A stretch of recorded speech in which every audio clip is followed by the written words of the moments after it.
नमस्कार, आप देख रहे हैं न्यूज इंडिया, आपके साथ मैं हूं मोनिका सिंह। तो चलिए शुरुआत करते हैं प्रोग्राम की। और चूंकि आज है रविवार और हर शनिवार रविवार हम लेकर आते हैं आपके लिए हेल्दी इंडिया, क्योंकि हमें है आपकी सेहत का ख्याल। और आज हम बात करने वाले हैं हार्ट अटैक के बारे में। आखिर युवाओं में क्यों हार्ट अटैक के केसेस लगातार बढ़ रहे हैं, इस पर हम चर्चा करेंगे। क्योंकि पहले देखा जाता था कि उम्र के बाद ही दिल का दौरा पड़ने का खतरा हुआ करता था, लेकिन अब धीरे धीरे जो यंगस्टर्स है वो भी इसकी चपेट में आ रहे हैं। रीजन क्या है, इस पर भी चर्चा करेंगे। साथ साथ देखेंगे कि कैसे इस पर हम इसे कंट्रोल कर सकते हैं, क्या हम इस खतरे को टाल सकते हैं। तो सिम्टम्स पर बातचीत होगी, प्रिकॉशंस पर बातचीत होगी, सोल्यूशन पर भी बात करेंगे। इस बीच अगर आपके कुछ सवाल हैं, कोई क्यूरोसिटी है, तो ये मंच है, प्लेटफॉर्म है। फोन लाइन्स हमारी खुली हुई हैं, आप फोन करके अपनी समस्याओं का समाधान जान सकते हैं। कुछ एक्सपर्ट भी हमारे साथ जुड़ चुके हैं। लेकिन सबसे पहले आपको एक रिपोर्ट दिखाते हैं, देखिए।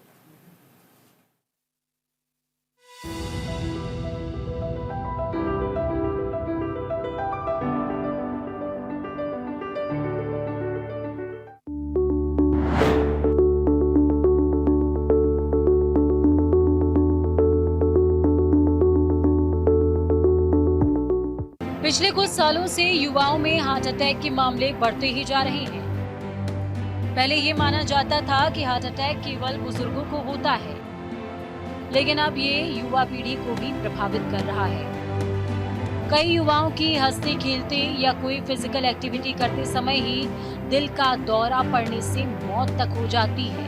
ऐसे में ये जानना बेहद जरूरी है कि युवाओं में हार्ट अटैक का जोखिम क्यों बढ़ता जा रहा है। दिल का दौरा आखिरकार कब पड़ता है? एक्सपर्ट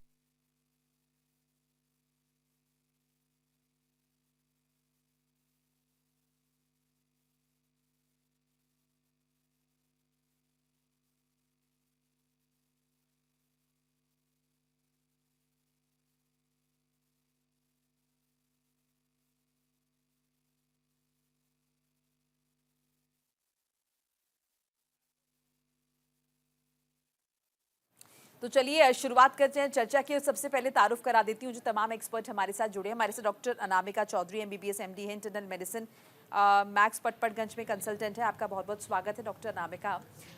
साथ साथ हमारे साथ जुड़े हैं doctor Umesh Gupta, MB consultant हैं, कार्डियोलॉजिस्ट हैं, मणिपाल हॉस्पिटल बैंगलोर में। आपका भी बहुत बहुत स्वागत मैं करूँगी। इनके अलावा एक और एक्सपर्ट हमारे साथ जुड़ेंगे, लेकिन बहरहाल शुरुआत डॉक्टर अनामिका से कर लेते हैं। डॉक्टर अनामिका, कितना आप देख रही हैं कॉमन आजकल हार्ट अटैक के केसेस? सबसे पहले नमस्कार मेरे सारे दर्शकों को। बेसिकली पहले क्या होता था कि हम लोग अज्यूम करके चलते थे कि अगर किसी को हार्ट अटैक है या दिल का दौरा या कोई भी कार्डियक कंडीशन, कार्डियक डिजीज़ का मतलब या हार्ट डिजीज़ का मतलब सिर्फ हार्ट अटैक नहीं होता। उसमें बहुत डिफरेंट टाइप के डिजीज़ होती हैं जो हार्ट के साथ एसोसिएटेड होती है। तो ये सब 50-60 साल की उम्र के लोगों में दिखता था, लेकिन आजकल हम देखते हैं इमरजेंसी में या कार्डियोलॉजी ओपीडी में कि इवन 20-20, 25-25, 30 साल के लोगों को भी हार्ट अटैक, बाकी हार्ट रिदम की अबनॉर्मेलिटीज़, कार्डियोमायोपैथी जिसमें हार्ट मसल्स जो हैं वो हार्ड हो जाते हैं, ये सारे के सारे प्रॉब्लम्स के साथ जो हैं यंग से यंग बच्चे भी आजकल हमारे पास आ रहे हैं। तो इसीलिए बहुत ज़रूरी है कि हम बहुत अर्ली एज में इन डिजीज़ को आइडेंटिफाई कर सकें और हम इन सब को ट्रीट कर सकें at the early age, and prevention is very important for this. जाहिर है। डॉक्टर उमेश गुप्ता से भी बातचीत करते हैं। डॉक्टर उमेश, आप कितना कॉमन मान रहे हैं और कितने ज़्यादा केसेस आपके हिसाब से बढ़ रहे हैं?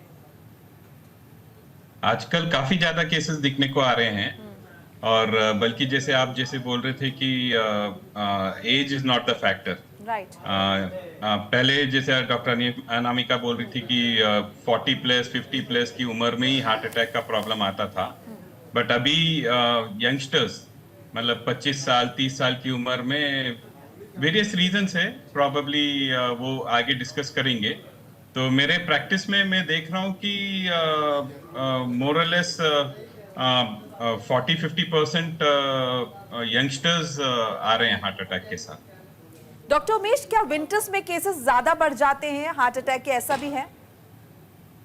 ऑफ कोर्स वो तो शुरू से माना गया था कि विंटर सीजन में क्योंकि ठंड की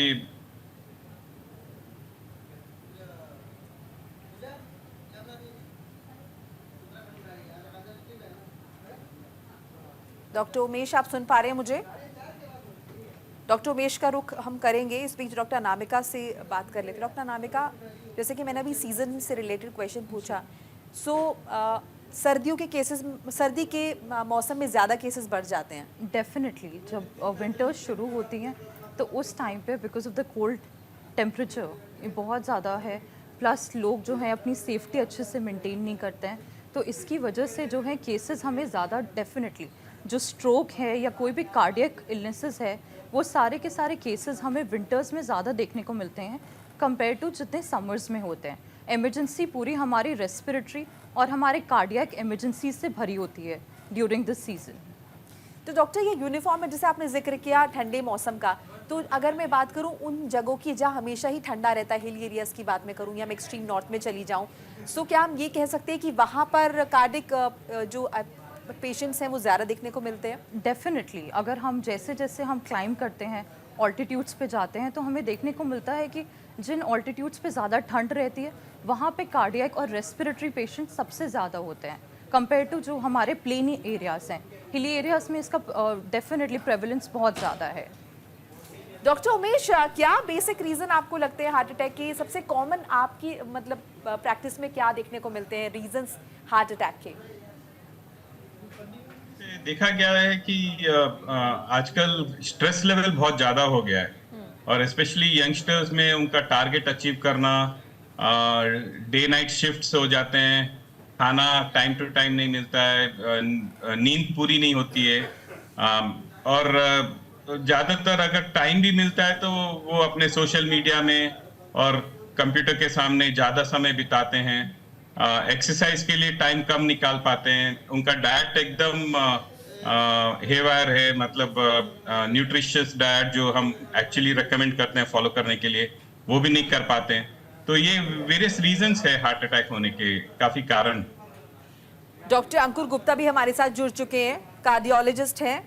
डॉक्टर अंकुर गुप्ता, आपका भी बहुत बहुत स्वागत मैं करना चाहूंगी। और आपके अकॉर्डिंग क्या रीजन ज्यादा देखने को मिलते हैं कार्डियक अरेस्ट के, हार्ट अटैक के? हार्ट अटैक जो पहले 60 प्लस की एज में कॉमनली देखने को मिलता था, अब वो हमें 40 के आसपास काफी देखने को मिल गया है। तो लोगों को लगता है कि ये सडनली हुआ है, सडनली नहीं, लेकिन ये पिछले आप देखोगे 15-20 साल से जो ट्रेंड चल रहा है, तो जो बीमारियां पहले 60 में थी वो 40 के आसपास होने लगी हैं। पहले 20 साल पुराना ट्रेंड आप देखो, फूड हैबिट्स बहुत चेंज हो गई हैं, सेडेंटरी लाइफस्टाइल हो गया है, स्टडीज बहुत कॉम्पिटिटिव हो गई हैं, चिल्ड्रन जो हैं वो मोस्ट ऑफ द टाइम या तो घरों में, ट्यूशन में, स्कूल्स में हार्डली उनकी फिजिकल एक्टिविटी होती है, फ्राइड खाना, स्ट्रेस लेवल्स अगर देखें आप, जो लोग जॉब पे होते हैं, वर्क प्लेस पे, sleeping habits are so disturb, जो गेम्स होती हैं mostly people they are playing on the mobile phones और बाहर खेलते नहीं हैं, और विंटर्स में ये सारे रिस्क और ज़्यादा एग्रेवेट हो जाते हैं। तो रूटीन में अपनी फिजिकल एक्टिविटी और हेल्थ का ख्याल रखना बहुत ज़रूरी है, स्पेशली स्ट्रेस लेवल्स जो हैं वो बहुत ज़्यादा बढ़ गए हैं सबके लिए। राइट। डॉक्टर नामिका, हार्ट अटैक एकदम से आता है ऐसा हम कहते हैं, लेकिन कुछ तो ऐसा होता होगा जो पहले से कुछ ऐसे सिनेरियो बनते होंगे जिससे शायद हम ये पता लगा सकें कि अब ये बंदा जो है कहीं ना कहीं निशाने पर या इसके साथ ऐसा हो सकता है। Is it? डेफिनेटली, बिल्कुल। अच्छा, आपने बहुत अच्छा क्वेश्चन ये पूछा है। ये बहुत सारे लोगों को ऐसा मानना है कि सडनली चेस्ट में पेन होगा तो हॉस्पिटल जाना है, बट ऐसा नहीं होता है। ये इसके जो सिम्टम्स हैं वो बहुत पहले से दिखना शुरू हो जाते हैं।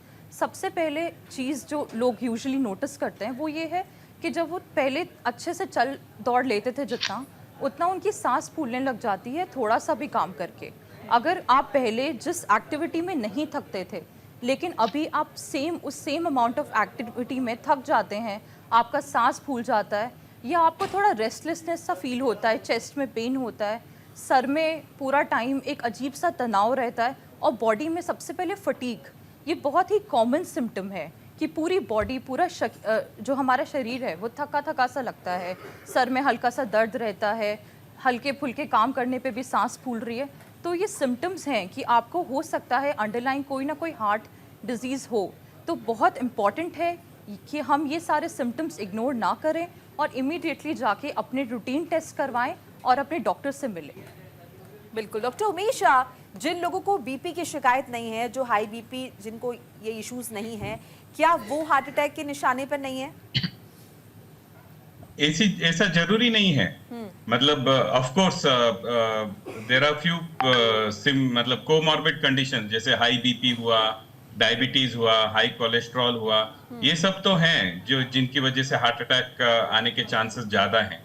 मगर ऐसे भी हैं जिनको हाई बीपी भी नहीं हो, डायबिटीज भी नहीं है, कोलेस्ट्रॉल नॉर्मल है, उनको भी हार्ट अटैक आने के चांसेस हैं। वो बेसिकली सब डिपेंड होता है उनके स्ट्रेस लेवल पे, खाने पीने के आदतों पे, जितना स्लीप पैटर्न, कितना टाइम बिताते हैं सोने में। So sleep is a very important factor which is very important to avoid the stress. तो अगर रिस्क फैक्टर भी नहीं है तो भी हार्ट अटैक होने के चांसेस रहते हैं। तो डॉक्टर, आपके हिसाब से कितना जरूरी सोना चाहिए हर एक शख्स को? क्योंकि आजकल तो बहुत उल्टे सीधे पैटर्न होते हैं। कई बार होता है कि लोग रात को टीवी देख रहे हैं, देर तक सो रहे हैं, 2 बजे सो रहे हैं, 1 बजे सो रहे हैं। कई बार लोग नाइट शिफ्ट्स भी कर रहे हैं मेट्रो सिटीज में। सो उस सिनेरियो में आप क्या सजेस्ट करते हैं, कितना जो है मिनिमम सोना ही सोना चाहिए, आपकी हेल्थ के लिए बहुत जरूरी है? एटलीस्ट 7 से 8 घंटे का तो नींद जरूरी है। 7 आवर्स एट अ स्ट्रेच। ऐसा भी होता है जो नाइट शिफ्ट्स करते हैं, वो 2-3 घंटे का टाइम मिलता है उनको सोने को, फिर और बाकी 1-2 घंटा वो बाद में ब्रेक्स में, उससे पूरी तरह से उनका नींद पूरा नहीं होता है। तो 7 से 8 घंटे का नींद तो जरूरी है। डॉक्टर अंकुर, कई केसेस में हमने देखा है कि कई बार लोग जिम कर रहे हैं, अचानक से एक्सरसाइज करते करते हार्ट अटैक उनको आ गया है, रनिंग करने गए, वहां पर हार्ट अटैक आ गया है। सो इन सिनारियोस को किस तरह से, इन केसेस को किस तरह से देखें? देखिए, इसमें फिर से वही चीज आ जाती है कि हम पहले कुछ अगर सटल साइंस एंड सिम्टम्स जो बॉडी देती है, हम बहुत टाइम उनको इग्नोर कर देते हैं। आजकल लोग इतने स्ट्रेस में हैं, जो बार बार हम सब कार्डियोलॉजिस्ट ज्यादा उसको तवज्जो दे रहे हैं कि स्ट्रेस लेवल्स बहुत ज्यादा हैं। हमें ये नहीं पता कि जो जिम कर रहे थे वो कितना ओवरडू कर रहे हैं, वो बॉडी को यूज कर रहे हैं, बट उसको रेस्ट कितना दे रहे हैं। अगर वो बहुत ज्यादा एक्सट्रीम लेवल पे जिमिंग कर रहे हैं, क्या उतना वो रेस्ट दे रहे हैं? साउंड स्लीप 7 to 8 आवर्स की एटलीस्ट वो दे रहे हैं, ताकि बॉडी रिकवर कर पाए उनकी। और हमें ये भी नहीं पता कि कुछ लोग उसमें क्या सप्लीमेंट्स यूज कर रहे होंगे। There are certain supplements which can affect negatively also to the heart. तो ये चीजें देखनी बहुत जरूरी है। और इन सप्लीमेंट्स के बारे में हम कैसे पता करें? एक नॉर्मल लोग जो हमें सुन रहे हैं, कॉमन लोग जो हमें सुन रहे हैं, उन्हें इसके बारे में अगर अवेयर करना हो तो किस तरह से करेंगे आप? देखिए, एक हेल्दी न्यूट्रिशियस डाइट, जो रूटीन में हमने एक्सरसाइज करनी है, healthy nutritious diet with good amount of protein is good enough. अगर कोई और स्टेरॉइड्स या किसी तरह के ऐसे सप्लीमेंट्स लेते हैं, वो डेफिनेटली नेगेटिव इम्पैक्ट करते हैं। बहुत सारे लोग बहुत हाई कैफीन इंटेक भी लेते हैं अपनी परफॉर्मेंस इंक्रीज करने के लिए। तो रेगुलर डेली बेसिस पे इतना हाई कैफीन इंटेक भी हार्ट के ऊपर स्ट्रेस क्रिएट करता है। डॉक्टर नामिका, अगर हम नॉर्मल अपने हेल्थ रूटीन चेकअप्स कराएं तो क्या इसके जरिए हम कुछ हद तक इन चीज़ों को रोक सकते हैं? डेफिनेटली बहुत ज़रूरी है। इनफैक्ट पहले कहते थे कि एज के बाद हमें रेगुलर चेकअप्स कराने चाहिए, अपने सारे रूटीन टेस्ट कराने चाहिए। लेकिन आजकल देखा गया, हम सबका मानना एज डॉक्टर्स ये है कि आप 20s में भी अपना रूटीन चेकअप कराएं। अगर आपको थोड़ा सा भी कोई सिम्टम हो रहा है, थोड़ा सा चेस्ट पेन लग रहा है, चेस्ट हैवीनेस भी फील हो रही है, इमीडिएटली जाके उसको इग्नोर नहीं करें। हमारे में ये बहुत ज़्यादा मिसकंसेप्शन है कि गैस, एसिडिटी का पेन होगा अगर चेस्ट पेन होता है, बट ऐसा नहीं है। क्योंकि आजकल हमें नहीं पता है कि कौन सा जो पेन है वो एसिडिटी का है और कौन सा पेन कार्डियक है as a patient. So it's very important कि आप इमीडिएटली जाके इमरजेंसी में या किसी भी हॉस्पिटल में अपना ECG करवाएं। ECG में आपको कुछ भी चेंजेस हो, अपने हार्ट का रेगुलर इको कराएं। उसके अलावा बहुत सारे टेस्ट्स हैं जो हमें कार्डियक स्टेटस हमारा बताते हैं, फ्रॉम नॉर्मल रूटीन जो हमारा कंप्लीट हीमोग्राम है, उससे लेके सर्टेन होमोसिस्टीन लेवल्स जो है आते हैं रूटीन चेकअप में। ये सारे, लिपिड प्रोफाइल बहुत ज़रूरी है। जैसा कि डॉक्टर उमेश ने बताया कि कोलेस्ट्रॉल जो है जिनका हाई रहता है स्पेशली, उनमें बहुत ज़्यादा रिस्क फैक्टर है कार्डियक डिजीज़ डेवलप करने का। जो डायबिटिक पेशेंट हैं, जो हाइपरटेंसिव पेशेंट हैं, ये सारे पेशेंट सबसे ज़्यादा हाई एट रिस्क पेशेंट्स हम इनको बोलते हैं। तो अपना रूटीन में डायबिटीज़ कंट्रोल है कि नहीं है, अपना लिपिड प्रोफाइल, थायराइड का test, CBC, liver function test, kidney function test, ये सारे रूटीन चेकअप्स हमें टाइम टू टाइम करते रहना चाहिए। बिल्कुल, हमारे साथ एक कॉलर भी जुड़े दिल्ली से, महावीर सिंह है हमारे साथ। महावीर जी, बहुत बहुत स्वागत है, सवाल आप पूछ सकते हैं अपना। महावीर जी, सवाल पूछिए अपना। चलिए, संपर्क टूट गया है और आप चाहें तो दोबारा प्रयास कर सकते हैं जुड़ने का, कोशिश करेंगे आपके सवालों का समाधान हम दें। डॉक्टर उमेश गुप्ता का रुख करूंगी। डॉक्टर उमेश, हेरिडिटरी कितना बड़ा रीजन है किसी भी शख्स का, अगर हम कहें, जोखिम होने का heart attack? Of course hereditary एक मेजर रिस्क फैक्टर है। उसको हम नॉन मॉडिफाइबल रिस्क फैक्टर्स भी बोलते हैं, मतलब जिनके अगर family history of ischaemic heart disease या हार्ट अटैक के चांसेस हैं तो बच्चों को भी हार्ट अटैक के चांसेस आते हैं। पर इसमें एक बात याद रखना है कि हेरिडिटरी में अगर पेरेंट्स को before the age of 45 to 50 years के पहले अगर उनको हार्ट अटैक हुआ हो तो उनके सिबलिंग्स या बच्चों को हार्ट अटैक होने के चांसेस बहुत ज्यादा बढ़ जाता है। और एज फैक्टर की वजह से अगर पेरेंट्स को हार्ट अटैक हुआ है, लगा लीजिए किसी को अगर 70 इयर्स, 75, 80 इयर्स में हार्ट प्रॉब्लम डेवलप हुआ है तो वो that could be just an age factor, not a hereditary factor. तो जिनके फैमिली में हार्ट अटैक का मतलब प्रॉब्लम है जी, तो एट अर्ली एज वो अपना मतलब हेल्थ चेकअप कराना जरूरी है। जैसे डॉक्टर अनामिका ने बोला था, तो ब्लड टेस्ट के साथ साथ कार्डियक टेस्ट, उसमें ईसीजी होता है, एकोकार्डियोग्राम होता है, ट्रेडमिल टेस्ट होता है, स्ट्रेस टेस्ट। तो स्ट्रेस टेस्ट बहुत इंपॉर्टेंट है, जिससे हमको पता चलता है कि आदमी कितना अपने आप को स्ट्रेस इंड्यूस कर पाता है और ब्लॉकेज होने के चांसेस है कि नहीं। जी, हमारे से डॉक्टर नरेश चावला भी जुड़े हैं, वाइस प्रेसिडेंट हैं दिल्ली मेडिकल काउंसिल से। बहुत बहुत स्वागत है आपका डॉक्टर नरेश। और इस बीच एक कॉलर भी हमारे साथ है, एसपी सिंह। एसपी सिंह जी, स्वागत है, सवाल पूछिए अपना। नमस्कार जी, क्या नमस्कार। आईलिड के ऊपर इंटरमिटेंट इचिंग हार्ट अटैक का एक सिग्नल है? एक बार फिर से दोहरा दीजिए महावीर जी, आप क्या कह रहे हैं? आंख की पलकों पर अचानक दर्द होना क्या हार्ट अटैक का लक्षण है? अच्छा डॉक्टर नरेश, आंख की पलकों के ऊपर अचानक दर्द होना, क्या ये कोई सिम्टम है? देखिए आजकल ना हो क्या है, आपने बिल्कुल ठीक कहा कि कोई पेशेंट किसी भी सिम्टम को समझते हैं हार्ट अटैक ना हो, एटलीस्ट पलकों पे दर्द होना, एटलीस्ट अगर कोई पुरानी हिस्ट्री कोई हाइपरटेंशन या डायबिटीज की नहीं है, खाली पलकों पे दर्द होने को हम हार्ट अटैक का सिम्टम कभी भी नहीं मान सकते। यस, आपका पेन हार्ट वाली साइड पे यानी कि लेफ्ट साइड पे ना हो, वो बाजू में जा रहा हो, आपके जबड़े में जा रहा हो, हाफ हेडेक में जा रहा हो, ऐसा तो फिर भी माना जाएगा। खाली आइसोलेटेड खाली पलकों पे दर्द होना और कोई दूसरा सिम्टम ना होना जिसमें कोई पेशेंट को घबराहट नहीं है, कोई पेशेंट को कोई पसीना नहीं आ रहा है, कोई बेचैनी नहीं हो रही है, तो खाली प्लेनली पलकों पे दर्द होने को कभी भी हार्ट अटैक का सिम्टम नहीं माना जा सकता। ठीक है, हम उम्मीद करते हैं एसपी सिंह जी आपको आपके सवाल का जवाब मिल गया होगा। सुनीता जुड़ी है हमारे साथ तमिलनाडु से। सुनीता जी, बहुत बहुत स्वागत है, सवाल पूछिए अपना। हाँ मैडम, मेरे को ये पूछना था कि ये इसका क्या मतलब, वो जो नंबर रहता है इसका, जो कोलेस्ट्रॉल मतलब जो हम रिपोर्ट कराते हैं, तो उसमें कोलेस्ट्रॉल किस नंबर तक, मतलब जैसे 200 आता है, 180 आता है, तो किस नंबर तक वो सेफ पोजीशन में है? ठीक है, डॉक्टर अंकुर। और देखिए, कोलेस्ट्रॉल के अंदर काफ़ी सारे कंपोनेंट्स होते हैं। टोटल कोलेस्ट्रॉल होता है, ट्राइग्लिसराइड्स है, फिर एलडीएल कंपोनेंट है। तो जो नॉर्मल वैल्यूज़ होती हैं वो टोटल कोलेस्ट्रॉल की 200 तक, ट्राइग्लिसराइड 150 और एलडीएल 100 तक होता है। लेकिन अगर कोई हाई रिस्क पेशेंट है जिसका डायबिटीज़ है, फैमिली हिस्ट्री या उनको पहले हार्ट डिजीज़ की हिस्ट्री है, तो उसमें एलडीएल कोलेस्ट्रॉल को हम और ज़्यादा स्ट्रिक्ट लेवल पे कंट्रोल करते हैं। तो अगर आपको लगता है कि आपके कोलेस्ट्रॉल लेवल्स ज़्यादा आ रहे हैं इस रेंज से, तो आप अपने फिजिशियन से या कार्डियोलॉजिस्ट से संपर्क करके उसको कैसे ठीक किया जा सकता है, डाइट से, एक्सरसाइज से, या फिर उसके लिए आपको मेडिसिन लेनी पड़ेगी, तो वो आपके डॉक्टर आपको प्रॉपर उसकी सलाह दे देंगे। हम उम्मीद करते हैं सुनीता जी आपको आपके सवाल का जवाब मिल गया होगा।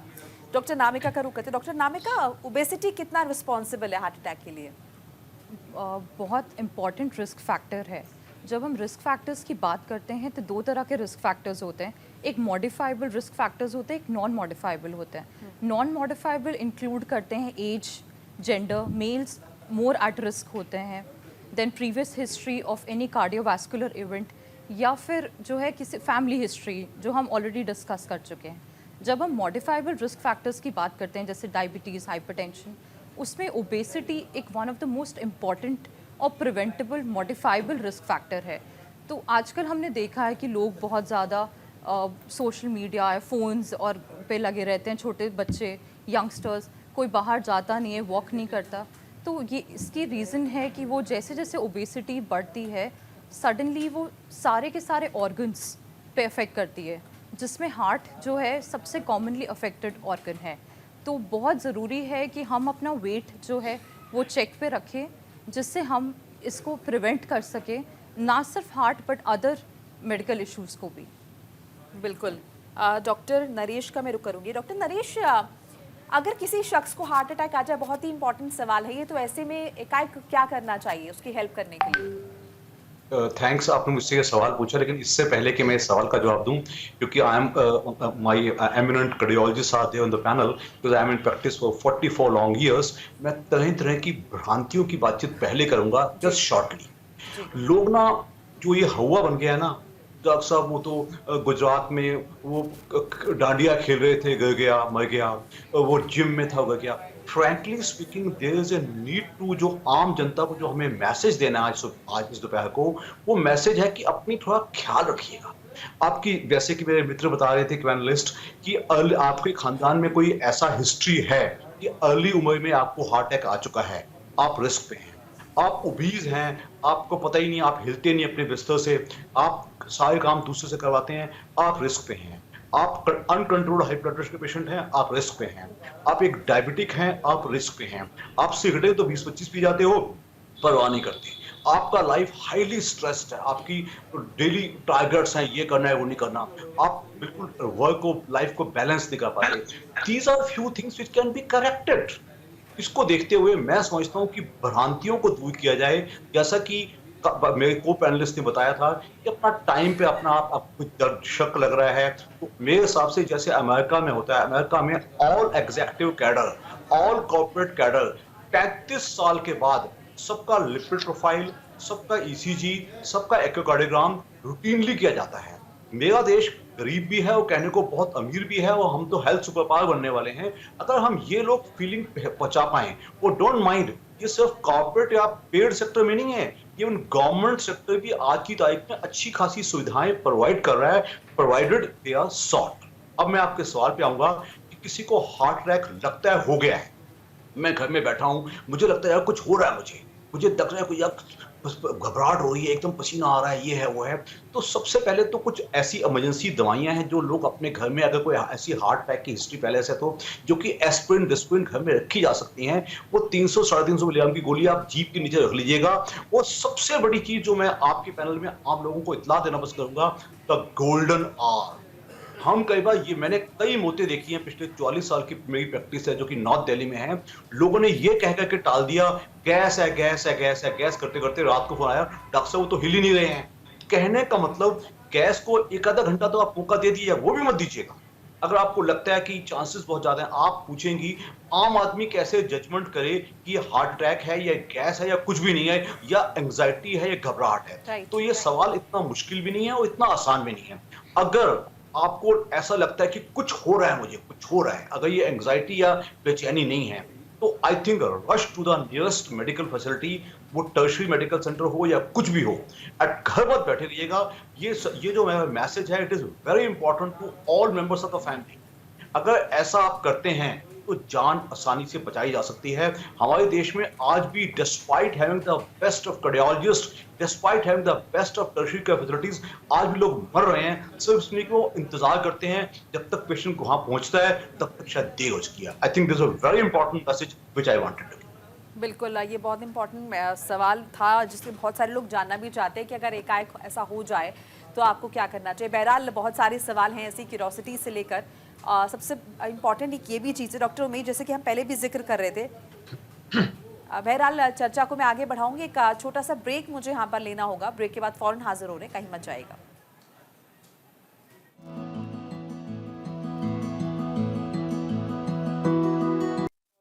तो तो हार्ट अटैक के केसेस क्यों बढ़ रहे हैं, कम उम्र में लोग हार्ट अटैक के शिकार क्यों हो रहे हैं, इसी पर हम चर्चा करें और कोशिश कर रहे हैं कि ज्यादा से ज्यादा लोगों को जागरूक किया जा सके। इस बीच अगर आपके कुछ सवाल हैं, कोई क्यूरोसिटी है, कोई जिज्ञासा है, कुछ जानना चाहते हैं, तो this is the right platform. Call करके आप जान सकते हैं अपने सवालों का जवाब। हम कोशिश करेंगे आपकी समस्याओं का समाधान करने की। तमाम एक्सपर्ट हमारे साथ बने हुए हैं। डॉक्टर उमेश गुप्ता का मैं रुख करना चाहूँगी। डॉक्टर उमेश गुप्ता, जैसे कि कई दफ़ा देखा जाता है कुछ लोग पहले हार्ट अटैक में भी सर्वाइव नहीं कर पाते और कई बार लोग थर्ड हार्ट अटैक में भी सर्वाइव कर जाते हैं, तो कैसे इसको एक्सप्लेन करेंगे, क्या सिचुएशन रहती होगी, क्या रीजंस होते होंगे? हाँ, ऐसे काफी पेशेंट्स आते हैं जो बोलते हैं कि ये मेरा दूसरा हार्ट अटैक है, तीसरा हार्ट अटैक है। तो जनरली अगर मेडिकल टर्मिनोलॉजी में माना जाए तो ये काइंड ऑफ एंजाइना सिम्टम्स है। तो अगर ऑब्वियस हार्ट अटैक हुआ है तो ये जो एज फैक्टर है, मतलब जो लिटिल एल्डरली पॉपुलेशन है, उन केसेस में देखा गया है कि पहला हार्ट अटैक सर्वाइव हो पाता है, फिर सेकंड हार्ट अटैक, क्योंकि उनका कोलैटरल फॉर्मेशन हो जाता है। मगर यही चीज अगर यंग एज में किसी को हार्ट अटैक होता है तो पहला हार्ट अटैक भी डेंजरस होके लाइफ थ्रेटनिंग हो जाता है, मतलब उनको सरवाइव करना बहुत मुश्किल हो जाता है। तो कोलैटरल कैसे बढ़ा सकते हैं? कोलैटरल फॉर्मेशन करने के लिए बहुत इंपॉर्टेंट है कि एक्सरसाइज करना। जैसे अपने जो भी एल्डर पॉपुलेशन थे वो काफी हार्ड वर्किंग रहते थे, तो उनका नेचुरल हार्ट मसल्स इतना स्ट्रेस विथस्टैंड कर पाता था और कोलैटरल फॉर्मेशन हो जाते थे। तो एक अगर ब्लॉकेज भी हो गया तो वो मतलब डेंजरस नहीं होता, लाइफ थ्रेटनिंग नहीं होता है, तो वो मतलब सर्वाइव कर पाते हैं। और सिम्टम्स रहता है, ऑफ कोर्स एंजाइना सिम्टम्स रहता है, जिसके लिए वो मेडिकल अटेंशन लेते हैं और फिर देखा जाता है कि मल्टीपल ब्लॉकेजेस आ गए हैं और कोलैटरल फॉर्मेशन है। तो वेरी इंपॉर्टेंट है कि हम जितना अच्छा एक्सरसाइज करेंगे over a period of time heart muscles become stronger. Right. Doctor Ankur Gupta, अगर एक दफा आपको हार्ट अटैक आ गया है तो आप हमेशा रिस्क पे रहेंगे, आपका दिल कमजोर हो गया है कि आपको दोबारा हार्ट अटैक आना ही आना है? अगर एक बार कार्डियक प्रॉब्लम हो चुकी है तो the patient is a cardiac patient for life. Subsequent heart attack होना या हार्ट फेल होना, उनमें रिस्क डेफिनेटली बढ़ जाता है, और पहले हार्ट अटैक से कितना डैमेज हुआ है वो भी उसमें इम्पॉर्टेंट रहता है। उसकी रिकवरी, कार्डियक रिहेबिलिटेशन जिसको बोलते हैं, तो आप कार्डियक रिहेबिलिटेशन में जाइए अपने डॉक्टर से कंसल्ट करके, जो आपको रूटीन एक्टिविटी कैसे रखनी है, रेगुलर मेडिसिन खानी है। बहुत टाइम हमने देखा है कि थोड़े टाइम पेशेंट मेडिसिन खा के छोड़ देते हैं, उनको लगता है वो ठीक हो गए, एक बार ट्रीटमेंट हो गया या स्टेंट डल गया, बाईपास होगी तो अब ठीक है, अब दवाई छोड़ दो। या उनको कोई बोल देता है कि हमने तो थोड़ी दिन खाई थी, उसके बाद हमारे डॉक्टर ने हमने खुद दवाई बंद कर दी। तो ऐसा नहीं है। सब्सिक्वेंट अटैक्स या हार्ट फेलियर के जो अटैक्स आते हैं वो इन पेशेंट्स में बहुत ज़्यादा होते हैं जो अपनी मेडिसिन और जो लाइफस्टाइल है वो प्रॉपर नहीं रखते हैं। तो जैसा डॉक्टर ने समझाया है, जो आपके कंसर्न डॉक्टर थे, उनकी बात बहुत ध्यान से अमल करके चलते रहना चाहिए। बिल्कुल। डॉक्टर नामिका, आजकल हम देख रहे हैं स्पेशली दिल्ली एनसीआर में, नॉर्थ एरिया का हम जिक्र करें तो पोल्यूशन पीक पर है, AQI लेवल बहुत ज़्यादा है, 400 प्लस चला जाता है। सो इस सिनारियो में क्या इसका भी कुछ इम्पैक्ट पड़ता है हार्ट अटैक पर? क्या लोग ज़्यादा शिकार होते हैं हार्ट अटैक के? डेफिनेटली ज़्यादा है जी। डेफिनेटली आपने बहुत ही इम्पॉर्टेंट और बहुत ही अच्छा सवाल पूछा है, बिकॉज हम आज दिल्ली एनसीआर जैसे एरिया में जो लोग रिसाइड कर रहे हैं, जो लोग रह रहे हैं, वो एट रिस्क हैं ज़्यादा कार्डियक और रेस्पिरेटरी प्रॉब्लम्स के कंपेयर टू अदर प्लेसेस। ऐसा क्यों देखने को मिलता है? क्योंकि हम देखते हैं कि पोल्यूशन में जो पॉल्यूटेंट्स होते हैं वो डिफरेंट साइज़ के होते हैं। जो 2.5 कई बार जैसे विंटर्स में हम स्पेशली देखते हैं दिल्ली एनसीआर में लोग जो हैं रोड साइड पे बैठे होते हैं, वो फायर अलावा जिसको बोलते हैं वो बर्न करते हैं, जिसकी वजह से छोटे छोटे पार्टिकल्स जो हैं वो एज कॉमन पीपल हम इनहेल करते हैं। तो जब हम स्ट्रीट से या फिर आसपास हल्का सा डस्ट, थोड़ा सा भी पोल्यूशन के छोटे छोटे इवन 2.5 माइक्रोग्राम्स के जो पार्टिकल्स होते हैं, जब हम इनको इनहेल करते हैं तो ये हमारे ब्लड में जाके डिज़ोल्व होते हैं, हमारे ब्लड वेसल्स में। ये आर्टरीज़ को जो है ब्लॉकेज कॉज कर सकते हैं, प्लाग फॉर्मेशन कर सकते हैं, जिसकी वजह से जो है हार्ट अटैक आने का रिस्क जो है वो काफ़ी बढ़ जाता है। तो हमें बहुत ज़्यादा केयरफुल रहना चाहिए, स्पेशली जब हम लोग बाहर निकल रहे हैं, हमें मास्क पहनना चाहिए, स्पेशली जब एयर क्वालिटी इंडेक्स बहुत ही पुअर हो, 300 के ऊपर हो, तो हमें अपना खास से खास ख्याल रखना चाहिए।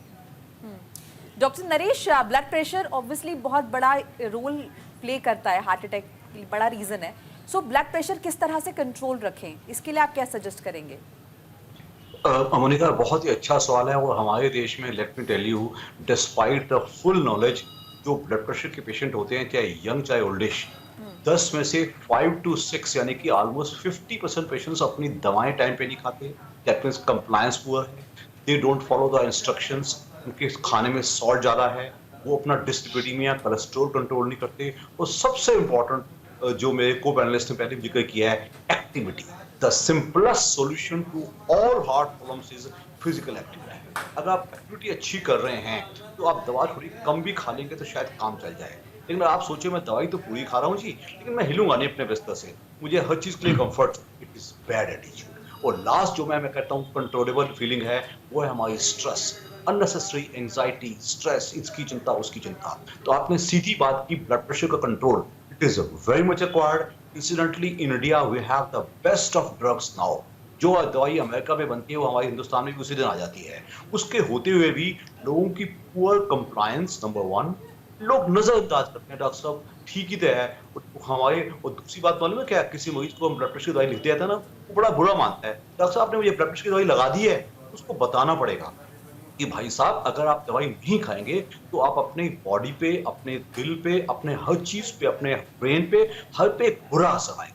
आई think the patient has to be properly explained कि ब्लड प्रेशर का कंट्रोल करना खाली ब्लड प्रेशर का कंट्रोल करना नहीं है, वो तरह तरह की विपदाएं जो कहीं भी, चाहे किडनी पे, चाहे ब्रेन पे, चाहे हार्ट पे आ सकती हैं, ये अगर अच्छे से समझा दिया जाए तो मैं समझता हूँ ब्लड प्रेशर का कंट्रोल ढंग से होगा। मेटिकुलस अपनी दवाई लीजिएगा, टाइम पे लीजिएगा वगैरह। बिल्कुल। डॉक्टर अंकुर, आप किस तरह से एक्सप्लेन करेंगे दर्शकों के लिए, कैसे हम हार्ट अटैक के रिस्क फैक्टर को कम कर सकते हैं? हार्ट अटैक के रिस्क फैक्टर्स कम करने के लिए पोल्यूशन से बचना, स्मोकिंग बंद करना, रेगुलर एक्सरसाइज करना, at least 30 to 45 minutes, at least 30 minutes a day exercise करना, अपने स्ट्रेस लेवल्स को कम करना, एक प्रॉपर अच्छी sound sleep, at least 7 to 8 hours की स्लीप लेना। और अगर फैमिली हिस्ट्री है या पहले से ज़्यादा अब आपको लग रहा है कि आपके फिजिकल एक्टिविटी जो है आप नहीं कर पा रहे हो, जल्दी सांस चढ़ने लग गया है, तो आपको कुछ भी डाउट लगता है तो रेगुलर बेसिस पे आप अपने डॉक्टर से कंसल्ट करके एक प्रिवेंटिव हेल्थ चेकअप करा सकते हो, जो कि आजकल बहुत इजीली अवेलेबल है और इजीली एक दिन में वो हो भी जाता है। तो इन चीज़ों का ध्यान रखना बहुत ज़रूरी है। और कोई अगर बीमारी है, बीपी है, शुगर की है, तो डरना नहीं है कि एक बार दवाई लग गई तो हमेशा के लिए लग गई, तो दवाई नहीं, आपको बीमारी को कंट्रोल करना है। टाइमली बीमारी पता चल जाए और उसको हम कंट्रोल कर सकें तो उससे आने वाली आगे बड़ी बीमारियां बचाई जा सकती हैं। बिल्कुल। इस बीच हमारे साथ एक कॉलर भी जुड़े हैं, रामनिवास वर्मा जी हैं दिल्ली से। बहुत बहुत स्वागत है आपका सर, सवाल पूछिए अपना। वर्मा जी अपना सवाल पूछिए। मुझे चक्कर आते हैं और अगर मैं फिर एस्प्रिन गोली ले लेता हूँ तो आराम मिल जाता है। किसकी गोली ले लेते हैं आप? एस्प्रिन डिस्प्रिन जो होती है ये। जी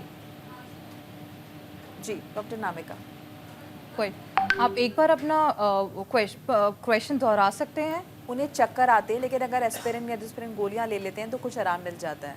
सर, मैं आपको बताना चाहती हूँ कि आप ऐसे ही दवाई बिल्कुल मत लीजिए। अगर आपको बार बार चक्कर आ रहा है तो बेटर है आप एक बार अपना जाके हॉस्पिटल में अच्छे से चेकअप करा लीजिए। सारे के सारे ब्लड टेस्ट, ईसीजी, हार्ट का इकोकार्डियोग्राफी सब करा लीजिए।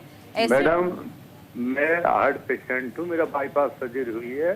मैं डॉक्टर के पास जाता हूँ, वो इस सवाल पे कोई क्लियर सा जवाब नहीं देते।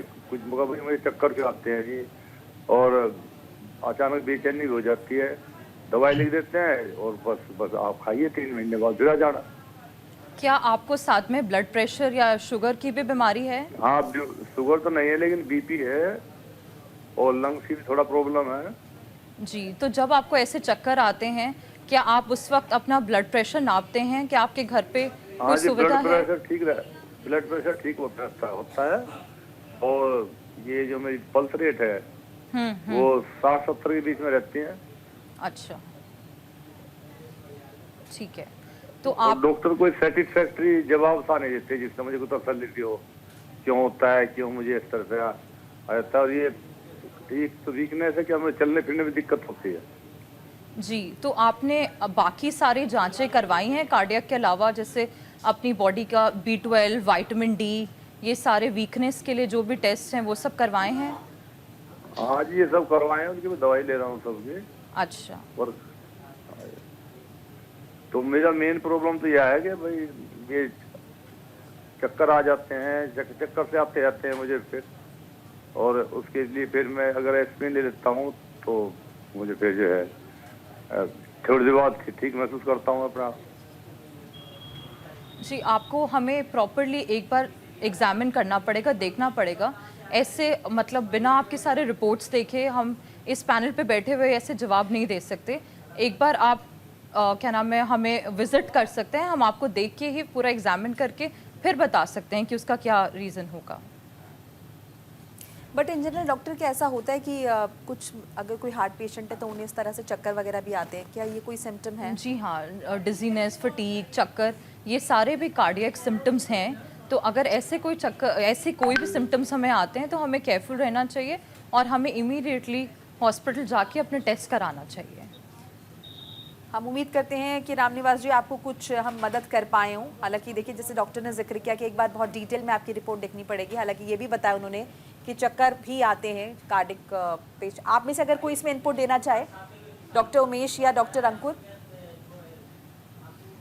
तो जी हाँ जी, तो ये इनका केस एक्चुअली वही काफी रिपोर्ट्स देखने पड़ेंगे। एकोकार्डियोग्राम में हार्ट एफिशिएंसी कितना है, एजेक्शन फ्रैक्शन कितना है। कभी कभार बाईपास होने के बाद उनका हार्ट कमजोर हो जाता है, तो उसकी वजह से भी वीकनेस, टायर्डनेस, चक्कर आ सकते हैं। और जैसे इन्होंने बताया था कि ये कार्डियोलॉजिस्ट के पास फ्रीक्वेंट विजिट कर चुके हैं और डॉक्टर ने सिर्फ दवाई लिख के दी है, तो उस हिसाब से दूसरे स्पेशलिटी डॉक्टर्स को भी एक बार दिखा लें तो बेहतर होगा। उसमें ईएनटी डॉक्टर है या न्यूरोलॉजिस्ट है, तो दूसरे कारण भी हो सकते हैं। ऑफ कोर्स कार्डियक एक मेजर प्रॉब्लम हो सकता है, उसके अलावा न्यूरोलॉजी एंड ईएनटी डॉक्टर को भी एक बार कंसल्ट कर लें तो बेहतर। बिल्कुल। डॉक्टर नरेश कुछ कहना चाह रहे हैं शायद। डॉक्टर नरेश? मेरा जवाब डॉक्टर उमेश गुप्ता ने पार्टली दे दिया, लेकिन इसको मैं और भी विस्तार से देना पसंद करूंगा। मैं ऐसे हजारों पेशेंट को जानता हूं जो सिर्फ कार्डियोलॉजिस्ट के पास जाते हैं, अपना पूरा अच्छे सब कुछ करवाते हैं, but they don't go to anyone. It is my open suggestion, सारे आपके जितने भी आपकी जनता सुन रही इस प्रोग्राम को देख रही है, अपना एक फिजिशियन जरूर रखिए। फिजिशियंस मींस जो सारे सिस्टम देखता है।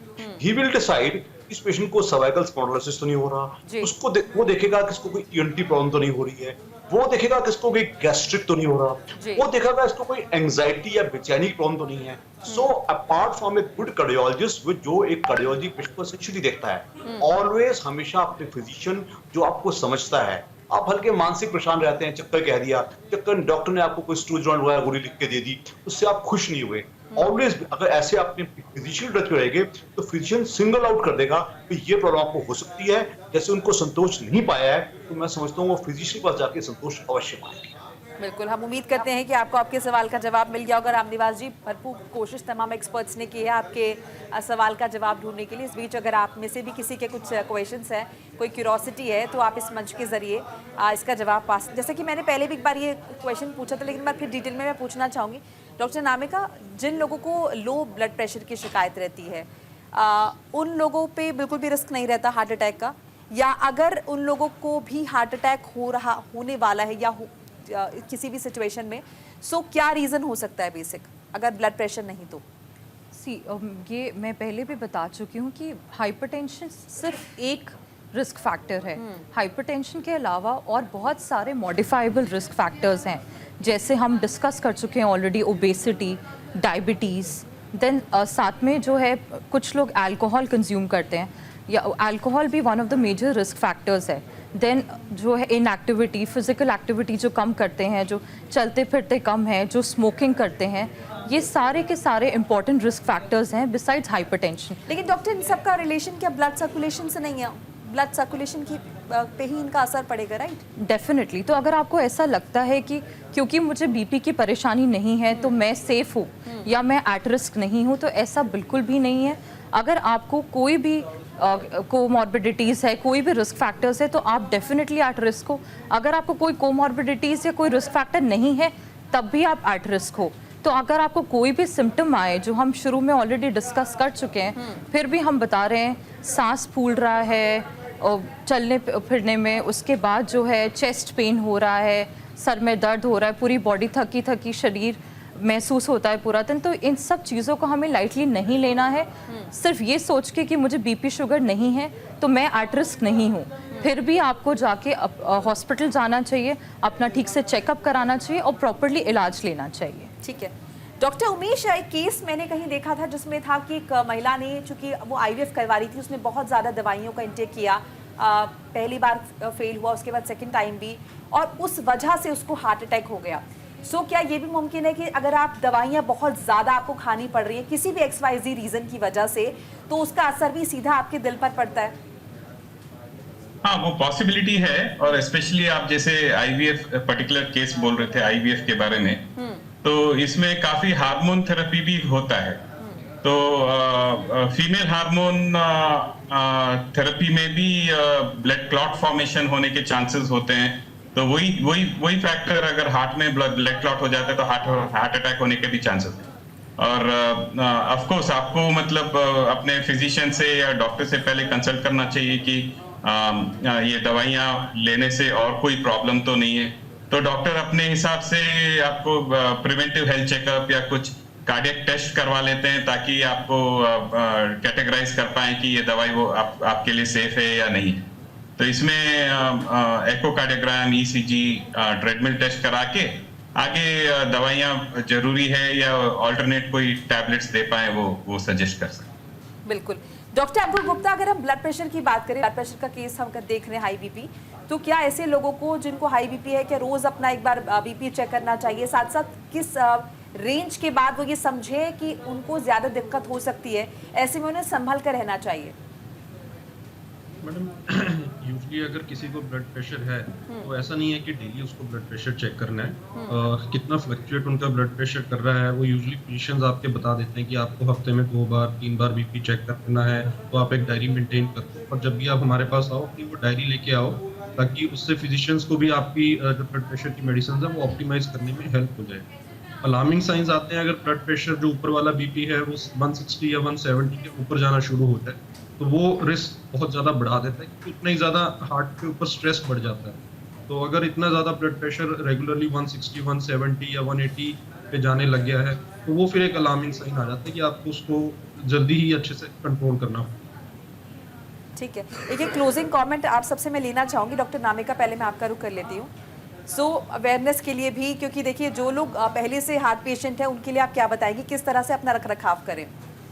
बहुत ज़रूरी है कि आप अपनी सारी जो मेडिकेशंस हैं, कई बार ऐसे होता है कि आज भूल गए रात को इकोस्प्रिन लेना, आज हम शादी में गए थे तो आज हमने नहीं लिया, ऐसा बिल्कुल नहीं करना है। अगर आपको खून पतला करने के एंटी प्लेटलेट मेडिकेशंस, जो कार्डियक मेडिकेशंस, लिपिड कम करने की मेडिकेशंस जो आपकी चल रही हैं, वो आपको डेली खानी है, मिस नहीं करना है। ये सबसे इम्पॉर्टेंट है सारे पेशेंट्स के लिए। उसके अलावा जो है अपनी थोड़ी सी एक्टिविटी, आज हमने सबसे one of the major discussion जो किया है वो किया है फिजिकल एक्टिविटी पे। सो कम से कम ज़्यादा नहीं तो गाइडलाइंस कहते हैं कि आधा घंटा रोज़ धीरे धीरे वॉक कीजिए, वॉक करने से शुरू कीजिए, अपनी मसल मूवमेंट उसमें बहुत इंपॉर्टेंट है कीजिए। एक हेल्दी डाइट खाइए, एक डाइट जो नमक सबसे ज़्यादा ज़रूरी है, कम से कम मात्रा में खाएं। गाइडलाइंस कहती हैं कि हमें प्रतिदिन 1500 माइक्रोग्राम से ज़्यादा नमक नहीं खाना चाहिए, लेकिन मेरा मानना है कि जो कार्डियक पेशेंट्स हैं उनको उससे भी कम नमक, 1 टेबलस्पून से भी कम नमक पूरे दिन में कंज्यूम करना चाहिए। देन उसके बाद हरी सब्जियां का सेवन करें। आजकल गाजर मार्केट में आई हुई है, गाजर खाएं, फल फ्रूट खाएं, इससे आपको अच्छा न्यूट्रिशन, विटामिन्स, एंटीऑक्सीडेंट्स मिलेंगे जो आपके हार्ट के लिए बहुत बेनिफिशियल है। देन ग्रेन्स खाएं, जो होल ग्रेन्स हैं, वीट, रागी, ज्वार, बाजरा, ये सब बहुत हेल्थ के लिए इम्पॉर्टेंट है। Vitamin C, then citrus fruits जैसे ऑरेंजेस हैं या फिर आंवला है, ये सब कंज्यूम करें। एक हेल्दी डाइट, रेगुलर एक्सरसाइज, अपनी मेडिकेशंस टाइम से लेना, और सबसे इम्पॉर्टेंट है कि आपको थोड़े से भी सिम्टम्स अगर होते हैं तो आपको इमीडिएटली अपने फिजिशियन को विजिट करना चाहिए, अपना हेल्थ चेकअप कराते रहना चाहिए। बिल्कुल, ये तो डूज आपने बता दी डॉक्टर नामिका। डॉक्टर उमेश, अगर मैं डोंट्स की बात करूं तो वो क्या होने चाहिए? जो लोग पहले से दिल के मरीज हैं उन्हें क्या नहीं करना चाहिए, किन बातों का ख्याल रखना चाहिए? तो डोंट्स मतलब don't miss your tablets, you have to don't overdo anything. मतलब जैसे डॉक्टर अनामिका ने भी बोला और हमने पहले भी डिस्कस किया है कि एक्सरसाइज इंपॉर्टेंट है। तो कोई कोई ऐसे रहते हैं कि एक्सरसाइज करना है, मैं बाहर नहीं जा पाता हूँ, मैं 10 मंजिल का फ्लोर ऊपर नीचे 10 बार चढ़ूंगा उतरूंगा। मतलब ऐसे ओवर एक्सर्शन नहीं करना चाहिए। और जो भी एक्सरसाइज करते हैं उससे पहले अपने फिजिशियन या कार्डियोलॉजिस्ट से मिल लीजिए। वो आपका इन्वेस्टिगेशन करके बताएगा कि आप कितना अपने आप को कितना हद तक पुश कर पाएंगे एक्सरसाइज में, वो आपको फॉलो करना है। Do not smoke, do not take alcohol.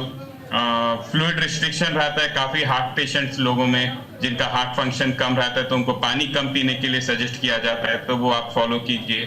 पानी ज्यादा नहीं पिए, नमक ज्यादा नहीं खाएं, और ऑफ कोर्स डायबिटीज और ब्लड प्रेशर, कोलेस्ट्रॉल सब अपने कंट्रोल में रखें। बिल्कुल। डॉक्टर अंकुर गुप्ता। मेरा तो एक छोटा सा मैसेज यही रहेगा कि अपना रेगुलर लाइफस्टाइल जो है उसको बहुत अच्छे से मेंटेन करें, और अपना अगर लगे तो एक रेगुलर प्रिवेंटिव हेल्थ चेकअप जरूर टाइमली कराते रहें, तो जो वार्निंग साइंस हैं जो पहले ही पकड़े जा सकते। बिल्कुल। डॉक्टर नरेश चावला, आप किस तरह से जाते रहते हमारे दर्शकों को अवेयर करेंगे, डूज एंड डोंट्स क्या होने चाहिए उन लोगों के लिए भी जो हार्ट पेशेंट हैं और उन लोगों के लिए भी जो इसके रिस्क फैक्टर से बचना चाहते हैं? My advice is for everyone, heart health is very important, extremely important. अपना ख्याल रखिएगा।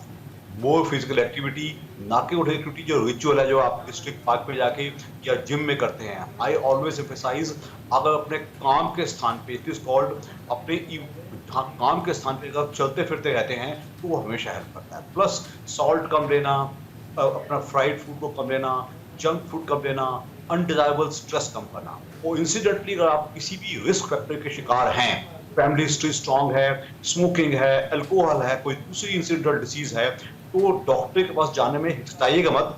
Don't hesitate. अगर थोड़े भी सिम्टम आ रहे हैं, फर्स्ट आवर इतना इंपॉर्टेंट होता है कि अगर डॉक्टर कहता है थोड़ा सा लेट आए हो, तो ऐसा ना हो तो इमीडिएटली रश हुए टर्शरी केयर सेंटर जहाँ की एकदम मदद आपको मिल सके। ऐसा हम सब फॉलो करें और ये मैसेज पूरे समाज में हम फैलाएं, तो हम समझते हैं कि हम अनचाही मौतों से बच सकते हैं। बिल्कुल। और एक छोटा सा जाते जाते मेरा सवाल ये भी होगा, क्यूरोसिटी है जो किसी ने मुझसे पूछी है कि ऐसा कहा जाता है कि अगर नमक को हमें रिप्लेस करना है तो अगर हम सेंधा नमक लेना शुरू कर दें तो शायद उतनी क्वांटिटी में खा पाए जितना लोग पसंद करते हैं। So is it a myth या फिर वाकई में इसका कुछ असर पड़ता है? Doctor Naresh. Monika, I like to answer this question. ये प्योरली मिथ है। सेंधा नमक हो या पाकिस्तानी नमक हो या अफगानी नमक हो या इवन लोना नमक आता है, लो सोडियम नमक भी आता है। All salt are salts. होता है क्या, बंदा लोना नमक खरीद के लाते हैं और खुद दबा के खाते हैं। मैं समझता हूँ there is one single precaution apart from anything else, that is intake of less salt. उसको आप कम लेंगे तो आप बहुत ब्लड प्रेशर से भी बचेंगे, हार्ट डिजीज से बचेंगे, किडनी डिजीज से बचेंगे, और मोस्टली कई बीमारियों से बच सकते हैं। बिल्कुल। डॉक्टर उमेश गुप्ता, एक और चीज़ मैं ये जानना चाहूँगी चलते चलते, देखिए ये भी कई दफ़ा लोग कहते हैं कि एक उम्र के बाद मे बी 40s के आसपास आप बहुत ज़्यादा स्ट्रेन आपको नहीं लेना। अगर आप एक्सरसाइज कर रहे हैं, बहुत रिग्रेस नहीं करना, जिम आप ज़्यादा ना जाएं क्योंकि आपकी मसल्स अलग तरह से एक रूप ले लेती हैं। सो इसमें क्या आप कमेंट देना चाहेंगे? हाँ, बेसिकली पहले भी मैं बोल चुका हूँ कि कोई भी एक्सरसाइज करने से पहले आप अपने डॉक्टर से कंसल्ट कर लीजिए, हेल्थ चेकअप करा लीजिए, उसमें ट्रेडमिल टेस्ट इंक्लूड हो ताकि आपका ट्रेडमिल से पता चले कि आप कितना अपने आप को एक्सरसाइज में पुश कर पाए। वो एक फैक्टर है। दूसरा, आप जैसे बोल रहे हैं उनका मसल स्ट्रेंथ और मसल मास एक्सरसाइज कर पाएगा कि नहीं, तो जो भी एक्सरसाइज आप शुरू करते हैं अंडर सुपरविजन, मतलब आप या तो फिजियोथेरेपिस्ट हो, क्वालिफाइड ट्रेनर हो, क्योंकि आजकल हर जिम में हर आदमी एक ट्रेनर बन जाता है, वो मतलब उसको अवॉइड करें। जो क्वालिफाइड है, जो एक्चुअली आपका केस जानता हो, तो उससे आप उसके सुपरविजन के अंडर आप शुरू कीजिए। और धीरे धीरे, डोंट स्टार्ट एट वंस, मतलब start slow, go slow, but do for half an hour to 45 minutes. That's very important. बिल्कुल, आप सभी मेहमानों का बहुत बहुत शुक्रिया हमारे साथ जुड़ने के लिए, अपनी कीमती राय हमारे दर्शकों के साथ साझा करने के लिए। तो जाहिर है, जैसे कहा जाता है precaution is always better than cure, तो वही कोशिश हम कर रहे थे, वो अवेयरनेस लाने की, आप लोगों को बताने की कि एक्टिविटी कितनी ज़रूरत है आपकी डेली के रूटीन में। तो फिलहाल आज के शो में इतना ही, फिर मुलाकात होगी अगले हफ्ते एक नई समस्या के साथ, निश्चित तौर पर समाधान भी लाएंगे। तब तक के लिए दीजिए इजाजत, आप देखते रहिए न्यूज़ इंडिया। नमस्कार।